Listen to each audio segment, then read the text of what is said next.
বৃহস্পতিবারের পর শনিবার ভবানীপুরে প্রচারে বিজেপি প্রার্থী শুভেন্দু অধিকারী পুজো দিলেন কালীঘাট মন্দিরে, তারপর জনসংযোগ।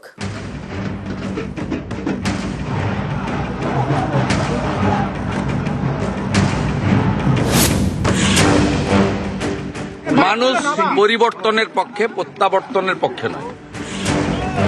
হেভিওয়েট কেন্দ্র ভবানীপুর, মমতা বন্দ্যোপাধ্যায়ের কেন্দ্র। এই ভবানীপুরে এবার বিজেপির বাজি শুভেন্দু অধিকারী। বৃহস্পতিবারের পর শনিবার ফের প্রচারের ময়দানে।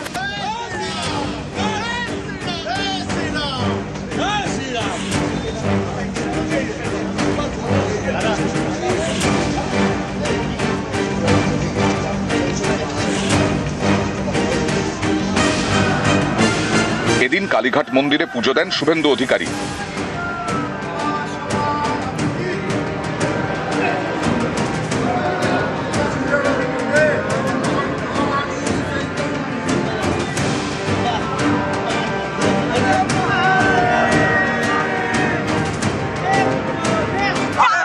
শনিবার মা কালীকে প্রণাম করে রাজ্যের মঙ্গল কামনা করলাম এবং ভবানীপুর কেন্দ্রে মায়ের আশীর্বাদ যেন আমি পাই।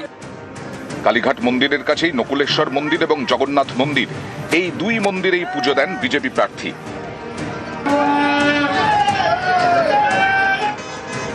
এরপরেই শুরু জনসংযোগ। বিজেপির প্রবীণ নেতাকর্মীদের বাড়ি যান, কথা বলেন।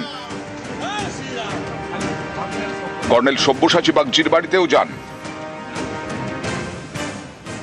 এরা এখানে জনসংঘের সময় থেকে অনেকেই ভারতীয় জনতা পার্টি, এদের আশীর্বাদ ছাড়া এই যে মিশন সম্পূর্ণ হতে পারে। 8 জন বিশিষ্ট কার্যকর্তার বা আমাদের অভিভাবক সমনেতৃত্বের বাড়িতে পৌঁছানোর চেষ্টা করেছি। প্রথমে শাহরজির বাড়িতে গেছি, তারপরে নারায়ণজি জৈনজির বাড়িতে গেছি, এখন ওমপ্রকাশ মিশ্রজির কাছে আশীর্বাদ নিলাম। কাকদ্বীপ থেকে কোচবিহার, দার্জিলিং থেকে দীঘা বর্ণময় করে তুলুন এবারে রামনবমীকে। ভবানীপুরে জনসংযোগ। এই সময় সুর চড়ান এক ব্যক্তি। দিদি আমাদের সবকিছু, আপদ বিপদ সবকিছু দিদি। এর জবাবও দেন শুভেন্দু অধিকারী। গণতান্ত্রিক দেশ, গণতান্ত্রিক দেশ, সবাই সবার মত প্রকাশ করতে পারে। ভবানীপুরে যদুবাবুর বাজারে ভোলানন্দ আশ্রম। জনসংযোগ সেরে আশ্রমে যান শুভেন্দু অধিকারী, কথা বলেন সাধু সন্তদের সঙ্গে।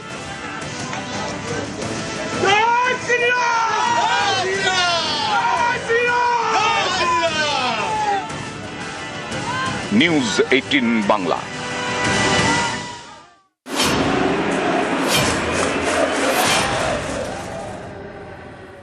আর এবার পায়ে পায়ে প্রচারের দিকে নজর রাখতেই হচ্ছে। ভোটের বাংলায় রবিবাসরীয় প্রচার একেবারে জমজমাট। প্রচারে বিধাননগরের তৃণমূল প্রার্থী সুজিত বোস। লেকটাউন দক্ষিণ দাঁড়ি থেকে দমদম পার্ক পর্যন্ত মিছিল। 10,000 কর্মী সমর্থকদের নিয়ে মিছিলে সুজিত বসু। আজ থেকে আমি প্রচারে প্রত্যেকবার যেখান থেকে শুরু করি, দক্ষিণ দাঁড়ি থেকে, এখান থেকে শুরু করলাম। এরপরে পরপর প্রচার চলবে আমার বিভিন্ন রাস্তা পরিক্রমা। কম করে 1000-5 লোক তো চোখের সামনে দেখতে পাচ্ছি। 100% আশা। মাছ হাতে জমিয়ে রবিবাসরীয় প্রচার। কাতলা মাছ হাতে প্রচারে বিধাননগরের পদ্মপ্রার্থী। সল্টলেকের আইএম মার্কেটে জনসংযোগে শারদত্ত মুখোপাধ্যায়। ভারতীয় জনতা পার্টি এবার প্রার্থী আমি। দয়া করে 26-এর নির্বাচন মমতা বন্দ্যোপাধ্যায় তৃণমূল কংগ্রেসের বিসর্জন।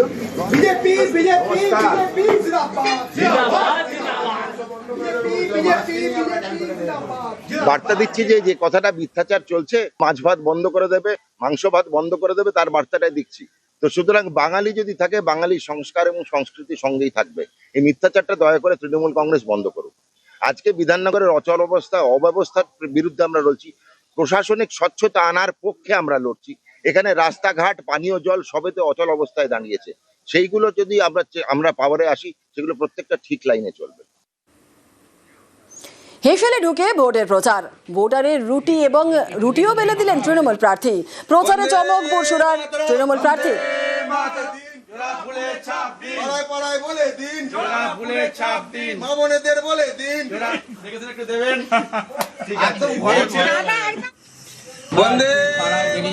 যে দেখলাম একটা দিদিভাই রুটি করছে, গ্যাসের অভাবে কাঠের জালে রুটি বেলছে। আমার বাড়িতে এরকমভাবেই রুটি বেলে রুটি করে আমরা খাই। আমি বললাম আমি একটু রুটিটা বেলে আমি একটা রুটি করলাম, আবার একটা রুটি বেলে আবার রুটিটা আবার দিলাম, আমি দুখানা রুটি করি। ভালো লাগছিল, দিদিভাইও খুব আনন্দ পেল। জঙ্গলমহলের ভোটে মাদলের বলে সৌজন্যের সুর, পদ্মপ্রার্থীর মাদলের বলে পা মেলালেন তৃণমূল প্রার্থী। বাহা উৎসব মিলিয়ে দিল যুযুধান দুই প্রার্থীকে। আদিবাসীদের ফুলের উৎসব বাহা, সেই উৎসবেই একাকার হয়ে গেল রাজনীতির রং। ফুলের উৎসবে মাতলেন রানীবাঁধের বিজেপি প্রার্থী ক্ষুদিরাম টুডু ও তৃণমূল প্রার্থী তনুশ্রী হাঁসদা। ধামসার তালে নাচ থেকে একই সঙ্গে পাত পেরে বসে খিচুড়ি খাওয়া। বাঁকুড়া জঙ্গলমহলের রানীবাঁধ বাজারে একেবারে অন্য ছবি।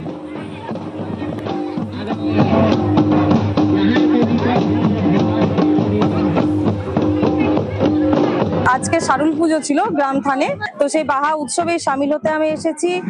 নাচ গান এবং আমাদের যে প্রসাদ বিতরণ, সেই প্রসাদ বিতরণ অনুষ্ঠানেও যুক্ত হয়েছে। আমরা এখানে বলা যেতে পারে ব্যক্তি হিসেবে এসেছি, আমরা কিন্তু এখানে ভোট প্রচারে আসিনি, আমি তো অন্তত আসিনি। আর একজন যে আমাদের অপোজিশন পার্টির যিনি ছিলেন, আমি তার ব্যাপারটা বলতে পারবো না, তিনিও হয়তো বা ওই উৎসবে সামিল হতে এসেছিলেন। আমাদের এটা আদিবাসী অর্থাৎ সাঁওতালদের একটা বাহা পরব ছিল, তো আমি মাদল বাজাতে জানি, সেই জন্য মাদল বাজাচ্ছিলাম। সেই মাদল বাজানোর তাহলে একজন অপোজিশনের দলের প্রার্থী তিনিও নাচছেন। এটা আমাদের যেটা হচ্ছে সামাজিক নিয়ম অনুযায়ী মোটামুটি বাহা পরবটাকে পালন করা হলো।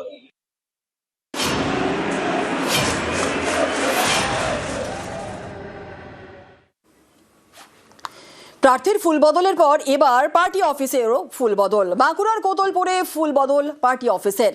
21 তৃণমূল অফিস এবার বিজেপি কার্যালয়। পার্টি অফিসের উদ্বোধনে কোতলপুরের বিজেপি প্রার্থীর। 21 বিজেপি টিকিটে ভোটে যেতেন হরকালী প্রতিহার, আর 24 লোকসভা ভোটের আগে ফুল বদল হরকালীর। এবার কোতলপুরে তৃণমূল প্রার্থী হরকালী প্রতিহার। কোতলপুরে বিজেপি প্রার্থী লক্ষ্মীকান্ত মজুমদার। তৃণমূলের পুরনো অফিস ভাড়া নিয়ে এবার পদ্মে ভোট প্রস্তুতি। নির্বাচনী কার্যালয় তো আমাদের এটা ভারতীয় জনতা পার্টির পরম্পরা একটা লাগে, সেই কারণে আমাদের আজকে কার্যালয় উদ্বোধন হয়েছে। এখান থেকেই সব নির্বাচনের কাজকর্ম হবে। নির্বাচনী কার্যালয়টা তৃণমূলের ছিল না, কার ছিল সেটা তো কোনো, বাড়িটা ছিল বাড়ির মালিক একজন, আমি বাড়ির মালিকের কাছ থেকে নিয়েছি। কার ছিল সেটা কথা না, আমি বাড়ির মালিকের কাছ থেকে নিয়েছি। সে কেউ ভাড়া নিতে পারে, কোনো বাড়ি সব লোক তারই থাকে নাকি? এলিয়ে আমার কোনো মতামত নাই, কে কোথায় কি কার্যালয় করছে, কোথায় কি করছে না করছে, এইসব নিয়ে আমাদের মাথা ব্যথা নেই। তৃণমূল কংগ্রেস কোতুলপুরে বিপুল ভোটে জিতছে, এটুকু আমি আপনাকে বলতে পারি। আর সবসময় মাথায় রাখবে, তৃণমূলের ঝর্তি পড়তি জায়গাগুলি তো ব্যবহার করবে, আর কি করবে? তৃণমূলের ফেলে দেওয়াগুলো ব্যবহার করবে, আর কি করবে?